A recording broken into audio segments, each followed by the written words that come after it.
CH3। এইটার নাম হচ্ছে ইউপ্যাক, নাম হচ্ছে মিথাইল বেনজিন। আর বাণিজ্যিক নাম হলো টলুইন। টলুইন এটা একটা হাইড্রোকার্বন। টলুইন প্রস্তুতি। উডস ফিটিক বিক্রিয়া। তো এই যে উডস যে বিজ্ঞানী শুষ্ক ইথারের সাথে অ্যালকাইল হ্যালাইডের বিক্রিয়া ঘটেছিল, ওই বিক্রিয়াটার আদলে অর্থাৎ ওই পরীক্ষাটা ফিটিক নামের একজন বিজ্ঞানী সে করেছে। কিভাবে? অ্যালকাইল হ্যালাইড ও অ্যারাইল হ্যালাইড, শুষ্ক ইথারের উপস্থিতিতে অ্যালকাইল হ্যালাইড আর অ্যারাইল হ্যালাইডের বিক্রিয়া ঘটালে মিথাইল বেনজিন বা টলুইন উৎপন্ন হয়। যেমন ধরো এটার নাম হচ্ছে ব্রোমোবেনজিন ও মিথাইল ব্রোমাইডের মিশ্রণের সাথে ইথারীয় মাধ্যমে ধাতব সোডিয়ামের বিক্রিয়া ঘটালে টলুইন উৎপন্ন হয়। শেষ। এবার আসি আরেকটা প্রস্তুতি 2, মানে অ্যালকাইলেশন দ্বারা। তো ফ্রিডেল ক্রাফট বিক্রিয়ার মাধ্যমে আমরা কি করতে পারি? বেনজিনের সাথে অনাদ্র অ্যালুমিনিয়াম ক্লোরাইডের উপস্থিতিতে মিথাইল ক্লোরাইডে যদি বিক্রিয়া ঘটাই,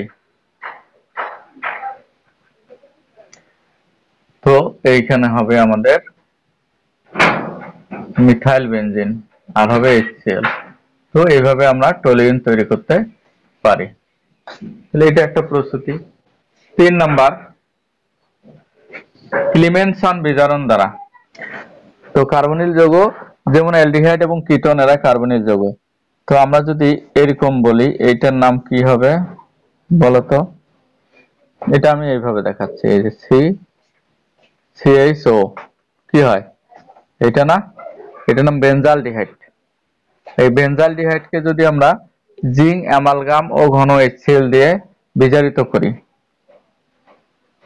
জিঙ্ক অ্যামালগাম আর ঘন HCl দ্বারা যদি বিজারিত করি তাহলে জার্মান হাইড্রোজেন তৈরি হয়। জিঙ্ক অ্যামালগাম মানে জিঙ্ক আর মার্কারি আর ঘন HCl দ্বারা যদি এটাকে বিজারিত করি তাহলে সেখান থেকে জার্মান হাইড্রোজেন তৈরি হয়। জার্মান হাইড্রোজেন এই জায়গাটাকে CH2 মানে মিথিলিন গ্রুপে পরিণত করে। তাহলে CH2 যদি ওই জায়গাটা হয়, CH2 আর একটা H আছে, তাহলে CH3 প্লাস পানি হবে। টলুইনটা কিন্তু সাধারণ তাপমাত্রায় এটা তরল অবস্থায় থাকে, বর্ণ নাই, গন্ধ নাই, পানির মতো, তেলের মতো আর কি কিছুটা। এটার স্ফুটনাঙ্ক 98 ডিগ্রির মতো হয়ে থাকে। এটা পানিতে দ্রবণীয় নয়, কারণ এগুলো হচ্ছে হাইড্রোকার্বন, পানিতে দ্রবণীয় নয়, তবে অ্যালকোহল আর ইথারে বেশি দ্রবণীয়। এটাও মানুষের জন্য ক্ষতিকর, তবে এটার ক্ষতির পরিমাণটা বেনজিনের চেয়ে একটু কম। তাই বেনজিন দ্রাবকের চেয়ে টলুইন দ্রাবকটা তুলনামূলকভাবে বেশি ব্যবহার হয়ে থাকে। এই যে এইটাকে বলা হচ্ছে পার্শ্ব শিকল। হ্যাঁ, নিউক্লিয়াসের সাথে যে গ্রুপটা আছে এটাকে বলা হচ্ছে পার্শ্ব শিকল, আর এইটাকে বলা হচ্ছে নিউক্লিয়াস। তো টলুইন পার্শ্ব শিকলের বিক্রিয়া দেয় কিছু, কিন্তু তার মধ্যে একটা আছে হ্যালোজেনেশন বিক্রিয়া। তাহলে টলুইনের হ্যালোজেনেশন বিক্রিয়া কিন্তু 2 প্রকার, একটা হচ্ছে পার্শ্ব শিকলে হ্যালোজেন যুক্ত হয়, আর একটা হচ্ছে নিউক্লিয়াসে হ্যালোজেন বিক্রিয়া। তাহলে আমরা কোন বিক্রিয়াটি পড়বো এবার? হ্যালোজেনেশন। তাহলে টলুইনের আমরা পড়বো হ্যালোজেনেশন বিক্রিয়া। তাহলে ক্লোরিন যুক্ত হওয়ার বিক্রিয়া আমরা আসি। তাহলে পার্শ্ব শিকলের বিক্রিয়াটা আমরা আসি প্রথমে, যদি ফুটন্ত টলুইনের মধ্যে ক্লোরিন গ্যাস চালনা করলে এইটা হবে পার্শ্ব শিকলের বিক্রিয়া। ঠিক আছে, তাহলে ফুটন্ত টলুইনে ক্লোরিন গ্যাস যদি চালনা করে, টলুইনে ক্লোরিন গ্যাস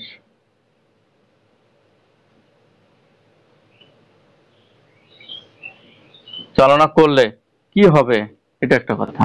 তাহলে ফুটন্ত টলুইনের মধ্যে ক্লোরিন গ্যাস চালনা করলে পার্শ্ব শিকলের হাইড্রোজেন পরমাণু ক্লোরিন দ্বারা প্রতিস্থাপিত হয়। এটা পার্শ্ব শিকলের মধ্যে ঘটতেছে, তাই এই বিক্রিয়াটাকে বলা হচ্ছে পার্শ্ব শিকলের বিক্রিয়া। তো বিক্রিয়াটাকে যদি আমরা এখন দেখার চেষ্টা করি তাহলে কিভাবে আমরা দেখাতে পারি? বিক্রিয়াটা ধাপে ধাপে ঘটবে। প্রথম ধাপে একটা হাইড্রোজেন চলে যাবে। এখানে আমরা ফুটন্ত অবস্থায় আছে 111 ডিগ্রি সেলসিয়াস তাপমাত্রায়, তাহলে এইটা ফুটন্ত। এর মধ্যে ক্লোরিন আমরা চালনা করতেছি, প্রথমে যাবে একটা হাইড্রোজেন চলে যাবে CH2Cl, আর হবে HCl।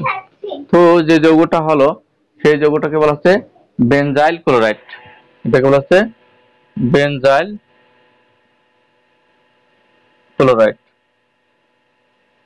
এটা হলো প্রথম ধাপ, এটা এক। 2 নম্বর, আরো চালনা করতেই যদি থাকি তাহলে কিন্তু আসলে ধাপে ধাপে কি হবে, চালনা করলে ধাপে ধাপে হাইড্রোজেন গুলোর জায়গায় ক্লোরিন প্রবেশ করবে।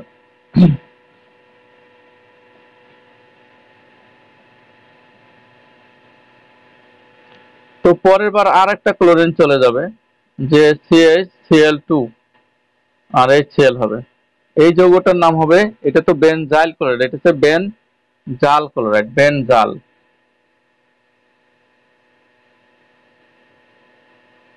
বেনজাল ক্লোরাইড, বেনজাইল, বেনজাল, এই একটু জাল আর জাইল ইত্যাদি তফাৎ আছে।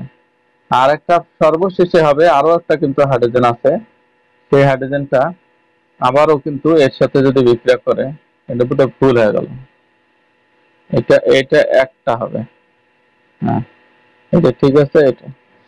তাহলে এবার আমরা যদি এটাও গ্যাঞ্জাম মনে হচ্ছে, এখানে 2 হবে না, হ্যাঁ 1 হবে। এটাতে যদি আবারও ক্লোরিন চালনা করি ফুটন্ত অবস্থায়, তাহলে ওর মধ্যে আর একটা যে ক্লোরিন হাইড্রোজেন আছে সেই হাইড্রোজেনটা অপসারিত হবে। তাই ফাইনালি আমরা এই প্রোডাক্টটা পাচ্ছি, এটার নাম হচ্ছে বেনজো ক্লোরাইড বা বেনজো ট্রাইক্লোরাইড। বেনজো,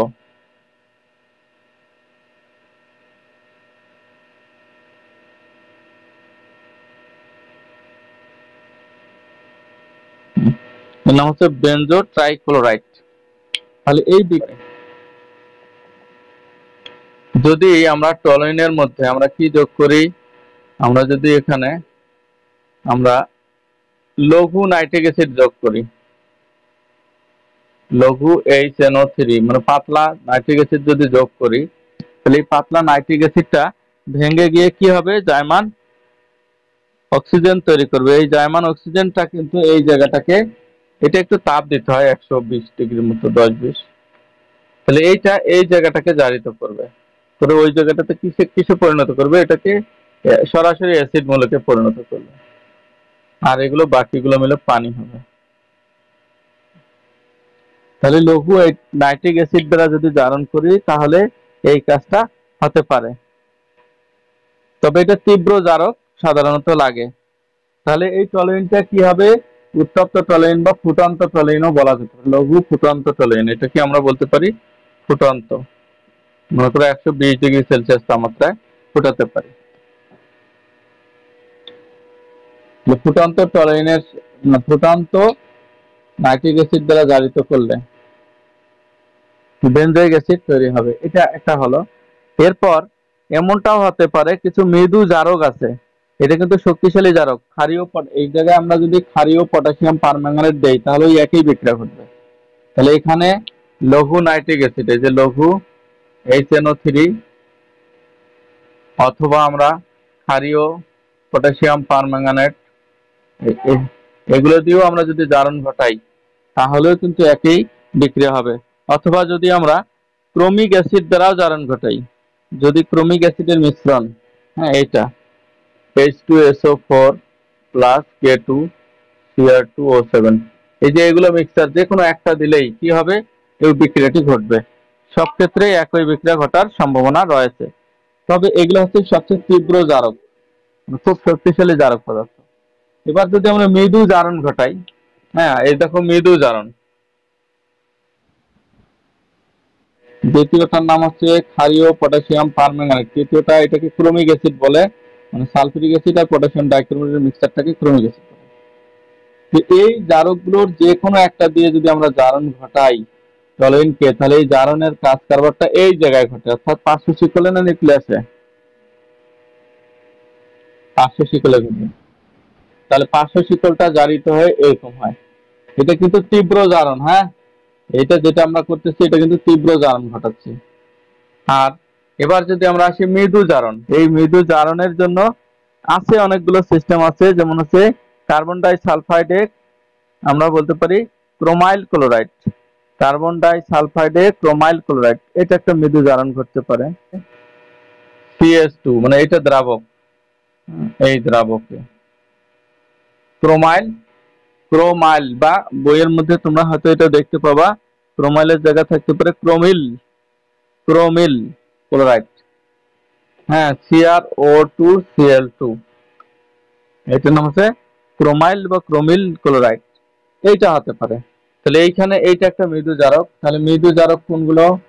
মৃদু জারক, হ্যাঁ আমরা বলতে পারি এই CH2 তে Cr2Cl2, এটা একটা হতে পারে মৃদু জারক।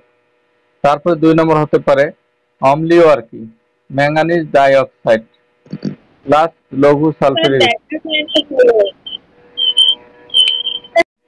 যে এখানে আমরা যেটা পেলাম যে এই টলিনটার সাথে এটাকে যদি মৃদু জারক, এগুলো মৃদু জারক, এই যে এটা একটা মৃদু জারক, এটা একটা মৃদু জারক, যদি আমরা এগুলো দিয়ে বিক্রিয়া ঘটাই তাহলে এটা কিন্তু লঘু সালফিউরিক অ্যাসিড, তাহলে বিক্রিয়া ঘটালে এটা জারিত হবে পার্শ্ব শিকলটা, কিন্তু এটা জারিত হয়ে অ্যালডিহাইড হয়, CHO হবে। তো যে যৌগটা তৈরি হলো এটার নাম হচ্ছে বেনজালডিহাইড, আর আগে যেটা তৈরি হয়েছিল বেনজয়িক অ্যাসিড, এটার নাম হচ্ছে বেনজালডিহাইড।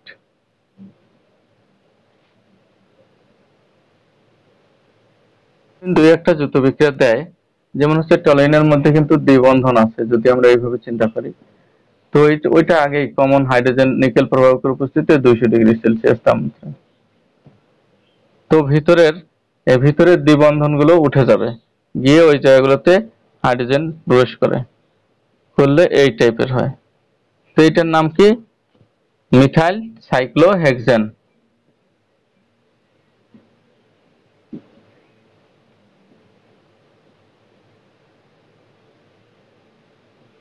এই ধরনের যৌগ তৈরি হতে পারে আর কি।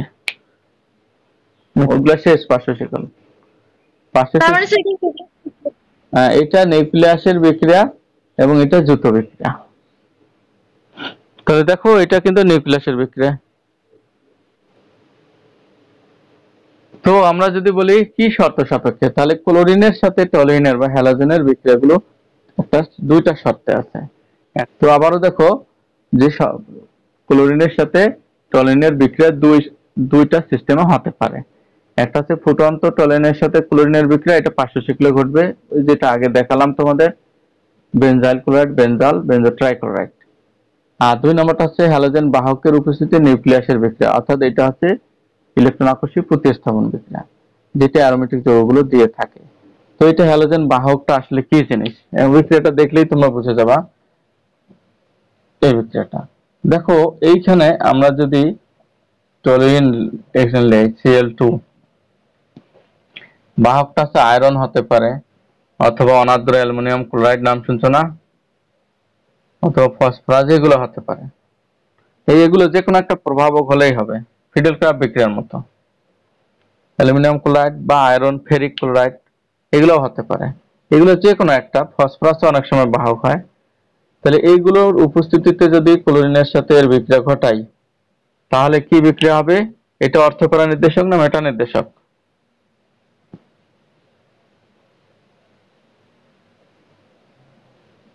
অর্থপেরা। এটা হচ্ছে অর্থপরা নির্দেশক।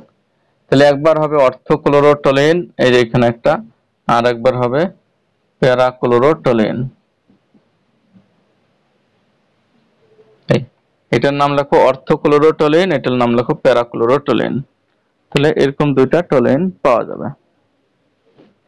তো এইখানে কিন্তু এই যে এই জায়গা থেকে হাইড্রোজেন একটা একটা করে বের হয়, এই জন্য এখানে 2HCl এটাও লিখতে পারো তোমরা।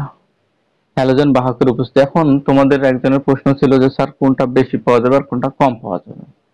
এটা খুবই ভালো প্রশ্ন করছো, এটা একটা গুরুত্বপূর্ণ বিষয়। তাহলে হ্যালোজেন বাহকের উপস্থিতিতে আমরা পাচ্ছি এটার নাম হচ্ছে অর্থক্লোরোটলিন, আর এটার নাম হচ্ছে প্যারাক্লোরোটলিন। এবার অর্থ আর প্যারা যদি তোমরা একটু চিন্তা করো, তাহলে এই যে দুইটা পজিশন আছে, দুইটা পজিশন, এই একটা পজিশন, এই পজিশনটাকে কি বলা আছে, অর্থ না প্যারা?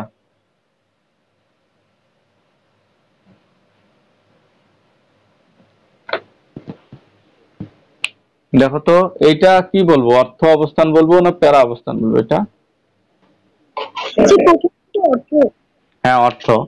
তো এই যে যৌগটা আছে অর্থ, এখানে মিথাইল আর এখানে কি ক্লোরিন, এই গ্রুপটার স্বাস্থ্য যদি এরকম হয় আর এর স্বাস্থ্য যদি এরকম হয়, তাহলে ধাক্কা ধাক্কির মান কোন জায়গায় বেশি? আর এইখানে এই গ্রুপটা যদি এত বড় হয় আর এই গ্রুপটা যদি যদি এত বড় হয়, তাহলে ধাক্কা ধাক্কিটা কোন জায়গায় বেশি হবে? ঠেলাঠেলি হবে কোন জায়গায়? অর্থতে। হ্যাঁ, এটাতে। জি স্যার। হ্যাঁ, এখানে স্টেরিক বাধা বেশি হবে। এই গ্রুপটা বা এই গ্রুপটার আকার যত বড় হবে স্টেরিক বাধা তত বেশি হবে, এই যৌগটা তৈরি হতে চাবে কম, অশান্তির জায়গায় যেতে চাবে না। কিন্তু এটা যেহেতু অনেক দূরে দূরে অবস্থান করে, তুলনামূলকভাবে এটার পরিমাণ অনেক বেশি হবে। তাহলে এই যৌগটার গ্রুপগুলো কি গ্রুপ আছে সেই অনুযায়ী আমাদের চিন্তা করতে হবে। যদি গ্রুপগুলোর স্বাস্থ্য মাস্ত কম হয় তাহলে হয়তো সমান সমান হতে পারে, তবে সব ক্ষেত্রেই স্টেরিক বাধার কারণে এটার তুলনায় এটা বেশি হওয়ার সম্ভাবনা থাকে। আবার কোনো কোনো কারণে দেখা যাচ্ছে এই অবস্থায় থাকলে অন্য কোনো কারণে হয়তো এই যৌগটা সুস্থিতি কমে যায়। সেটা যৌগ ভেদে আর কি নির্ভর করে, ও কারোর সাথে বিক্রিয়া করতেছে কি করে না এটা। এই ক্ষেত্রে অন্ততপক্ষে তোমাদের সোনামণি যে প্রশ্নটা করছে সেটার উত্তর হবে এইটার পরিমাণ বেশি হবে আর এটার পরিমাণ না, এটার কম হবে আর এটার পরিমাণ একটু বেশি হবে, কারণ স্টেরিক বাধা কম, সুস্থিতি বেশি যৌগটার। ওকে, টিএনটি আর কিছু নাই। হ্যাঁ, তাহলে এই টেলিফোন এন্ড টেলিগ্রাম, কিন্তু এখানে টিএনটি যেটা সেটা বলেছে। তাহলে প্রশ্নটা হলো টলিন হতে বেনজিন, বেনজিন আমরা কিভাবে তৈরি করব? তাহলে পার্শ্ব শিকলটা অপসারণ করতে হচ্ছে। তো এটাও খুব সহজ, তবে এই ধরনের বিক্রিয়াগুলো অনেক ধাপ অতিক্রম করতে হয়, এজন্য এগুলোতে শুধু প্রধান উৎপাদগুলো দেখালেই হয়ে যায়। তার প্রথমে আমরা যদি টলিনকে জারণ করি, ধরো লঘু নাইট্রিক অ্যাসিড দ্বারা জারণ করলাম, এটা তো ফুটান্ত থাকবে আর জায়মান অক্সিজেন তৈরি হবে, ওই তীরের মধ্যেই আমরা সবগুলো দেব। তাহলে ফুটন্ত অবস্থায় যদি লঘু নাইট্রিক অ্যাসিড দ্বারা টলিনকে জারিত করি, কি কি হবে বলতো? এই বেনজোইক অ্যাসিড, বেনজোইক অ্যাসিডের মধ্যে যদি আমরা সোডা লাইম যোগ করি, সোডিয়াম হাইড্রোক্সাইড আর ক্যালসিয়াম অক্সাইড, এটা কি নাম? Soda lime. যদি যোগ করে তাপ দেই তাহলে কিন্তু এই কার্বক্সিলিক অ্যাসিডটা চলে যায়, এটার নাম ডি কার্বক্সিলেশন বিক্রিয়া। এই বেনজিন হলো আর হলো সোডিয়াম কার্বনেট। এইভাবে আমরা বেনজিন থেকে টলিন তৈরি করি। মাথায় রাখতে হবে বেনজিনের ক্ষেত্রে যেটা ঘটছিল, হ্যাঁ, আমরা যদি দেখি এই বেনজিন ছিল, এর সাথে নাইট্রেশন, নিউক্লিয়াসে বিক্রিয়া, কি বিক্রিয়া আমরা বলবো এটা? নাইট্রেশন। প্রথম একটা দিয়ে আলোচনা করি, নাইট্রেশন, নাইট্রেশন ঘটাবো। এই নাইট্রেশনের সময় আমাদের ঘন নাইট্রিক অ্যাসিড আর ঘন সালফিউরিক অ্যাসিড দিয়ে বিক্রিয়া ঘটাইছিলাম, তাই না?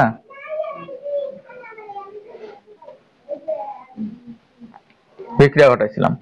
এখানে কিন্তু 50°C তাপমাত্রা বা 50-30 হলেও চলবে, কিন্তু 50 পার করা যাবে না, তখন অন্য যৌগ হয়ে যাবে। তাহলে এইটা যখন আমরা এই বিক্রিয়াটি ঘটাইছিলাম তখন যে বিষয়টা লক্ষ্য করা গেছে সেটা হচ্ছে একটা জায়গায় একটা হাইড্রোজেনের পরিবর্তে একটা নাইট্রো গ্রুপ প্রবেশ করছে আর পানি হয়েছিল। যদি আমরা কোনো কারণে এখানে একটা গ্রুপ তো আছেই টলিনের মধ্যে, এখন তোমরা একটু চিন্তা করে দেখো, আগে থেকেই একটা গ্রুপ আছে, তাহলে এখন এই নাইট্রো গ্রুপটা কোথায় প্রবেশ করবে?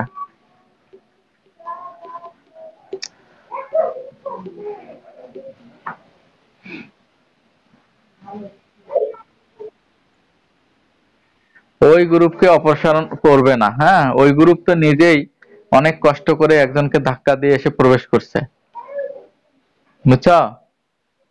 ওই গ্রুপ একজনকে ধাক্কা দিয়ে অনেক কষ্ট করে এসে প্রবেশ করছে, তাহলে ওই গ্রুপ থাকবে। এখন ওই গ্রুপটা আগে থেকেই, তুমি মনে করো এক জায়গায় একটা ফাঁকা মাঠ ছিল, ফাঁকা মাঠে একটা বাড়ি করছো, ওর দেখো ফাঁকা মাঠ বলতে বেনজিনের কয়টা হাইড্রোজেন আছে? ছয়টা। ছয়টা কার্বনের 6টা হাইড্রোজেন। তো এটা মনে করো 6টা হাইড্রোজেনের বিশাল জায়গায়, তো একটা হাইড্রোজেন পার হয়ে গেছে, তো ফাঁকা মাঠের মধ্যে তুমি মনে করো একটা বাড়ি করছো এক কোনায়। এখন আরেকজন যদি এসে ওই মাঠের মধ্যে বাড়ি করে, তো তোমার বাড়িটা উঠে তুলে দিয়ে আরেকটা বাড়ি করবে, না কোনো একটা জায়গায় বাড়ি করবে? হ্যাঁ, কিন্তু ওই মাঠটার এখন মালিক তুমি। তোমার কাছে এসে বলতেছে ভাই আমিও একটা বাড়ি করব। তো এখন কি হবে বলো তো? ওই লোকটা ইচ্ছা মতো বাড়ি করবে, না তুমি কিছু বললে সেই অনুযায়ী বাড়ি করবে? হ্যাঁ, তা যে ওই বাড়িটা করছে আগে থেকেই, সে এখন ওই মাঠটার দখলে আছে। এখন ও বলবে এই আমার সোজায় বাড়ি করো, নাহলে আমার বাসাটার পাশে বাড়ি করো, অথবা আমার সোজা যে জায়গাটা আছে তার পাশে বাড়ি করো। কয়টা জায়গা থাকতে পারে? তার সোজা একটা জায়গা হতে পারে, অথবা হ্যাঁ তিনটা জায়গা। একটা হচ্ছে তার পাশের জায়গাগুলোতে বলবে আমার এই পাশে না হয় এই পাশে বাড়ি করো। আরেকটা বলছে আমার ঠিক সামনের জায়গাটাতে বাড়ি করো। আরেকটা বলবে আমার সামনের জায়গাটা ফাঁকা রেখে ওই পাশে ও পাশে বাড়ি করো। তাহলে তিনটা জায়গা। হ্যাঁ, ওই জায়গা তিনটার নাম হচ্ছে অর্থ, প্যারা আর মেটা। এরকম কি কোনো কালে বলছিলাম? এই যে এইখানে মনে করো একটা গ্রুপ আছে, হ্যাঁ গ্রুপ আছে, এর এই পাশের জায়গাটাকে কি বলা হবে বলো তো? অর্থ না? সামনের জায়গাটাকে কি বলা হয়? প্যারা। সামনের পাশের জায়গাগুলোকে কি বলা হয়? মেটা। হ্যাঁ, কোনো এক কালে বলছিলাম না? তাহলে একটা গ্রুপ আছে, সেই গ্রুপটা সেই গ্রুপটা বাকি গ্রুপগুলো যদি কেউ আসতে চায়, তাহলে ওই গ্রুপটা বলবে যে আমার পাশের জায়গাগুলো দখল করো, মানে অর্থ অবস্থান, অথবা আমার সামনে প্যারা অবস্থান অথবা মেটা অবস্থান। তাহলে অর্থ যারা, কিছু কিছু গ্রুপ থাকলে অর্থ আর প্যারা নির্দেশ করে। হ্যাঁ, অর্থ আর প্যারা নির্দেশ করে, এগুলোকে সক্রিয়কারী গ্রুপ বা অর্থ প্যারা নির্দেশক বলা হয়। তাহলে অর্থ,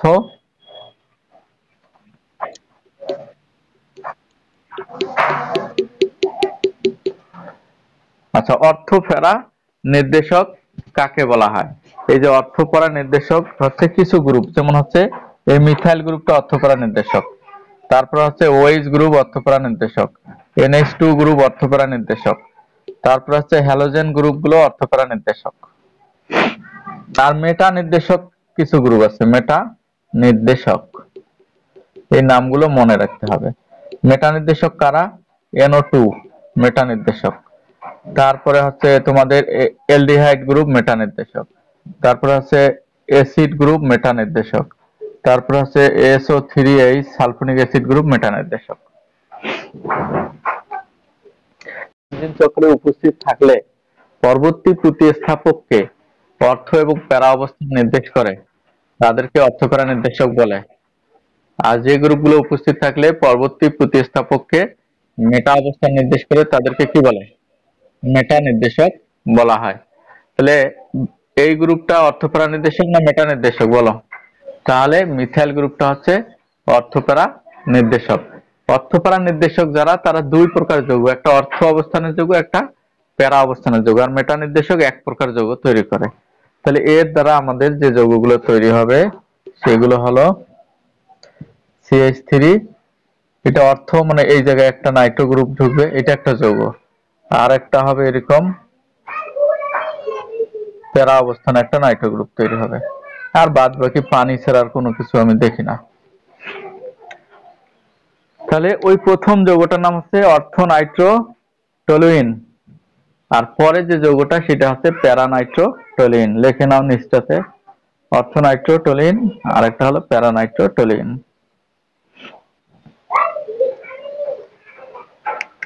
এই বিক্রিয়াটা 50°C তাপমাত্রার মধ্যেই ঘটে থাকে। টলুইনের সালফেনেশন, এখন তো বুঝে গেছো যে টলুইন থাকলে কোথায় কোথায় যুক্ত হবে।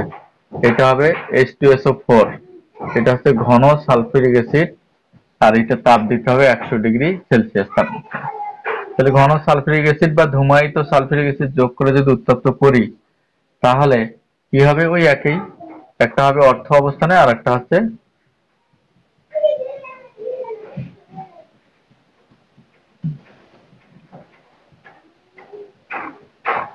পানি। তো ওই যৌগগুলোর নাম কি হবে? হ্যাঁ, ওই যৌগগুলোর নাম কিন্তু হবে এরকম, হ্যাঁ দেখা যায়। তাহলে ওই যৌগগুলোর ঘন সালফিউরিক অ্যাসিড যৌগগুলো হচ্ছে সালফোনিক অ্যাসিডটা কিন্তু অগ্রগণতায় আগে, এই জন্য সালফোনিক অ্যাসিডের নামটা পরে আসবে। মূল যৌগটার নাম হচ্ছে বেনজিন সালফোনিক অ্যাসিড, কিন্তু অর্থ মিথাইল বেনজিন সালফোনিক অ্যাসিড আর প্যারামিথাইল বেনজিন সালফোনিক অ্যাসিড। অ্যালকাইলেশন তো তোমাদের জানা আছে, অনার্দ্র অ্যালুমিনিয়াম ক্লোরাইডের উপস্থিতিতে অনার্দ্র অ্যালুমিনিয়াম ক্লোরাইডের উপস্থিতিতে বিক্রিয়া ঘটালে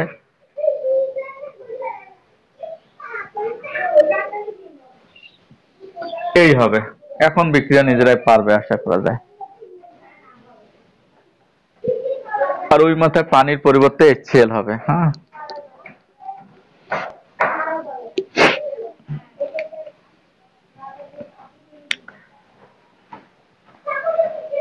লেখা শেষ। তো এখন এই যৌগ দুইটা যে তৈরি হলো এগুলোর নাম কি? তো তোমরা ইউপ্যাক পদ্ধতিতে যদি নামকরণ করতে চাও তাহলে তোমরা এইভাবে নামকরণ করতে পারো।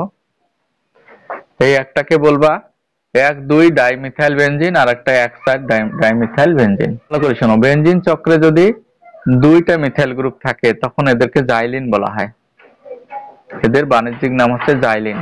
তাহলে প্রথমটাকে কি জাইলিন বলবো, অর্থোজাইলিন না প্যারাজাইলিন? তাহলে প্রথমটাকে অর্থোজাইলিন, পরেরটাকে আমরা বলতে পারি প্যারাজাইলিন।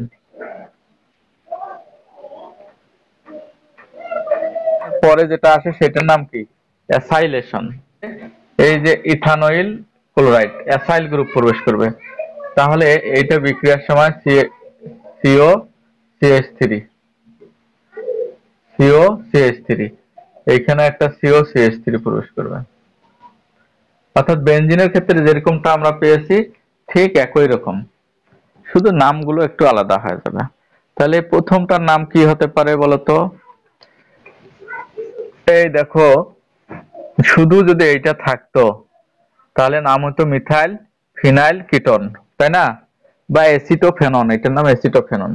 কিন্তু এই জায়গায় মিথাইল থাকলে এইটাকে কিন্তু 1 নম্বর ধরতে হবে, এটাকে 2 মিথাইল এসিটোফেনন। আর এটা হবে এটা 1, এটা 2, এটা 3, এটা 4, অগ্রগণতা এটার অবস্থান আগে। এটা 2 মিথাইল এসিটোফেনন আর এটার নাম হবে 4 মিথাইল এসিটোফেনন। ট্রাই নাইট্রোটলিন।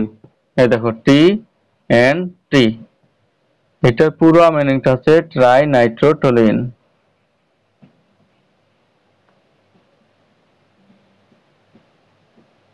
টলিন, এটা কিন্তু সিলেবাসে দেয়া আছে TNT টলিন। এটার সংকেতটা হচ্ছে এরকম, এটা তো আছে এখানে ট্রাই নাইট্রোটলিন। এই টলিন নাইট্রোটা হবে 3 জায়গায়, 1 2 3, ইহাকে বলা হচ্ছে টলিন। এইটা 1 যদি হয়, এটা 2 3 4, তাহলে আমরা বলবো 2, এই যে 2 3 4 4 6 ট্রাইনাইট্রোটলিন।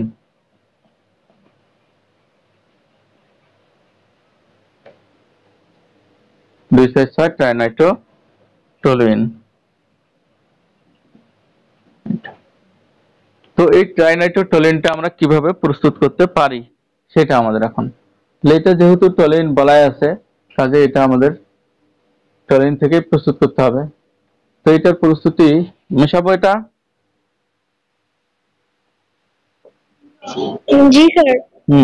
এটা প্রস্তুতি করা খুবই কঠিন, কারণ এটা যদি প্রস্তুত করতে চাও তাহলে এটা টেম্পারেচার নিয়ন্ত্রণ করতে হয়, ব্যক্তিগত প্রোটেকশনের ব্যাপার আছে। কারণ এটা হচ্ছে বিস্ফোরণ, TNT মানে হচ্ছে বোমা। ওই যে তোমাদের হিরোশিমা নাগাসাকি যেখানে বোম্বিং করা হলো, সেখানে দেখা যাচ্ছে যে পারমাণবিক বোমা যেটা প্রথম ফেলছে সেটা নাকি 50,000 না কত হাজার TNT বিস্ফোরণের সমান। 50 TNT বিস্ফোরণের সমান। বড় বড় বোমাগুলো বিস্ফোরণটা পরিমাপ করা হয় KTNT দিয়ে। 1 KTNT বিস্ফোরণ ভ্যালু হচ্ছে 1 KTNT। 5 K20 মানে 500 কেজি TNT বিস্ফোরণ করলে যে শক্তি তৈরি হবে বা ধ্বংসাত্মক ক্ষমতা, সেটা হচ্ছে 5 KTNT ধ্বংসাত্মক ক্ষমতা সম্পন্ন। এটা কি ভালো গুণ না খারাপ গুণ?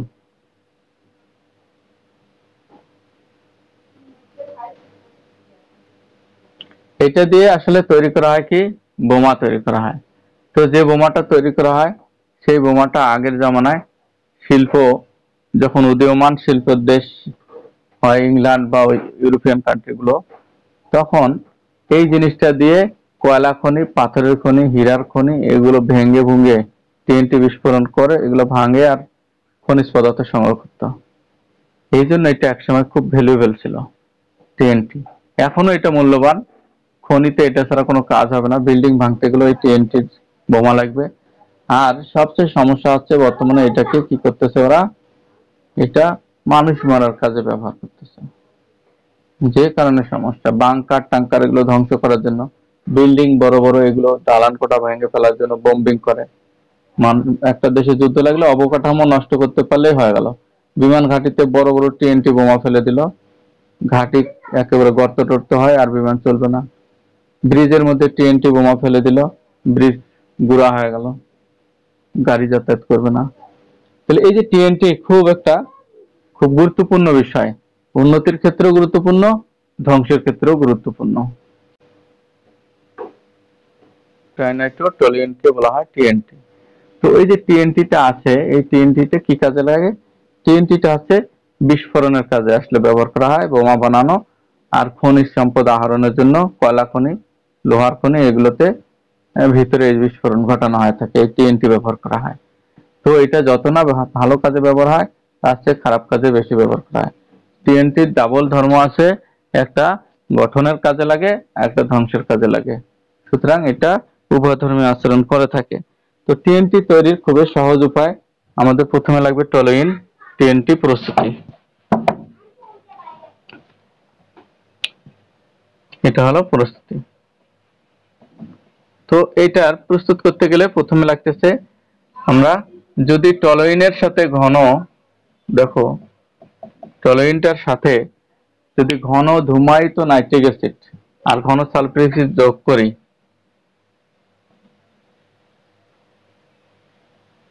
HNO3, এটা কিন্তু খুবই ঘন হতে হবে, ধূমায়িত হলে ভালো। ধূমায়িত নাইট্রিক অ্যাসিড মানে কি, নাইট্রোজেন ডাইঅক্সাইড গ্যাস মিশানো যদি থাকে, ঢাকনা খুললে ওই গ্যাসটা বের হয়ে আসবে। তাহলে নাইট্রোজেন ডাইঅক্সাইড গ্যাস মেশানো অবস্থায় যে নাইট্রিক অ্যাসিড থাকে ওইটাকে ধূমায়িত নাইট্রিক অ্যাসিড বলে। আর এটার মধ্যে ঘন H2SO4 নাইট্রেশন বিক্রিয়া, তো এটা 30 ডিগ্রি তাপ যদি দেই, এটা যদি ধূমায়িত হয়, ধূমায়িত নাইট্রিক অ্যাসিডের সাথে বিক্রিয়া ঘটালে বলতো এটা অর্থনাইট্রো হবে না, প্যারানাইট্রো হবে না, মেটানাইট্রো হবে?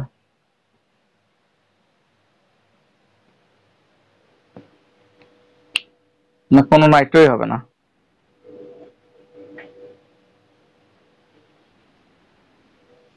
অর্থ আর প্যারা, কারণ এটা তো সক্রিয়কারী গ্রুপ, একটা হবে অর্থনাইট্রো। কোনটা বলবো?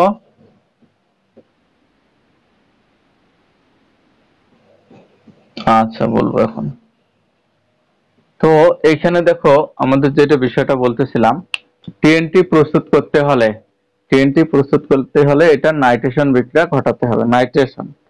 তাহলে টলিনের সাথে যদি ঘন নাইট্রিক অ্যাসিড আর ঘন সালফিউরিক অ্যাসিড যোগ করে তাপ দেই, তো যদি এটা ঘন ধূমায়িত নাইট্রিক অ্যাসিড হয়, ধূমায়িত, ধমা হয়ে গেছে, ঘন ধূমায়িত যদি নাইট্রিক অ্যাসিড হয়, ধূমায়িত বোঝো তো, মানে নাইট্রিক অ্যাসিডটার বোতলের মুখ খোলার সাথে সাথে ধোঁয়া বের হবে। তাহলে এই যে এটা হচ্ছে HNO, ঘন নাইট্রিক অ্যাসিড, এটা ঘন, প্লাস ওর সাথে NO2 গ্যাস মেশানো আছে। যদি মেশানো থাকে, অতিরিক্ত NO2 গ্যাস মেশানো থাকে, তখন এটাকে বলা হচ্ছে ধূমায়িত নাইট্রিক অ্যাসিড। এটার মুখ খোলার সাথে সাথে ধোঁয়া বের হবে নাইট্রোজেন ডাইঅক্সাইডের। টলিনের সাথে ধূমায়িত ঘন নাইট্রিক অ্যাসিড আর ঘন সালফিউরিক অ্যাসিড যোগ করে যদি ধূমায়িত হয়, তাহলে 30 ডিগ্রি তাপমাত্রা থাকলে এনাফ, যোগ করলে বিক্রিয়া হয় অর্থনাইট্রোটলিন, প্যারানাইট্রোটলিন উৎপন্ন হয়। ক্লিয়ার? তাহলে কি হবে, অর্থনাইট্রোটলিন আর একটা হবে প্যারানাইট্রোটলিন উৎপন্ন হবে।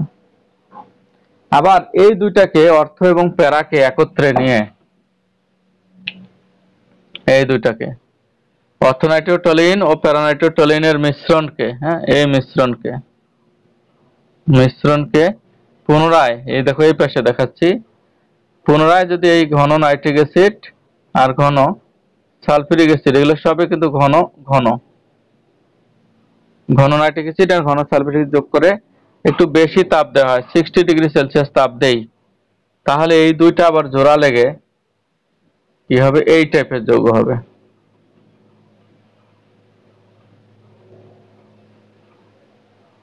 এই যে এটা, তো এই যৌগটার নাম কি হবে বলতো?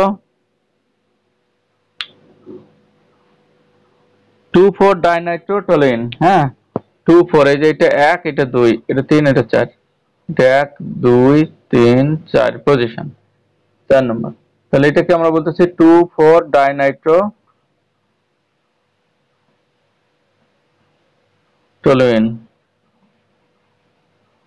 এই যে 2,4-ডাইনাইট্রোটোলুইন যৌগটা তৈরি হলো, এই যৌগটা কিন্তু 2,4-ডাইনাইট্রোটোলুইন যে যৌগটা, সেটাকে আবারও যদি ওই ঘন নাইট্রিক অ্যাসিডের ঘন সালফিউরিক অ্যাসিড যোগ করে আমরা 100° তাপমাত্রা বা তার বেশি তাপে উত্তপ্ত করি এই মিক্সচারটাকে,